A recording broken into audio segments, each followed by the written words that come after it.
बिस्मिल्लाहिर्रहमानिर्रहीम इय्याका नअबुदु व इय्याका नस्तईन। जनाब आज साढ़े घर विच टी पार्टी है ते साढ़े सारे महल्लेदार अजीज़ रिश्तेदार सारे इकट्ठे होए ते जनाब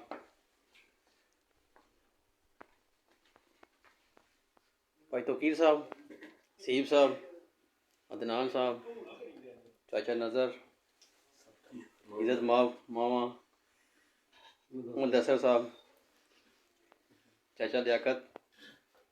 नुमान अली ते जनाब सारे जनाब इज़्ज़त माब शाहज़ेब साहब, हाफिज़ असद नूरानी साहब,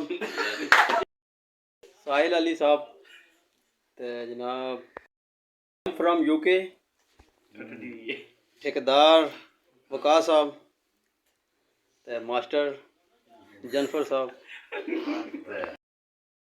शागिर्द खास चाचा मुदस्सर ने आसाम साहब ते जनाब अली साहब अली अहमद मूवी मेकर साहब। जनाब सारे ने थैंक यू है दिलों ते जनाब सारी पार्टी च शरीक होए ते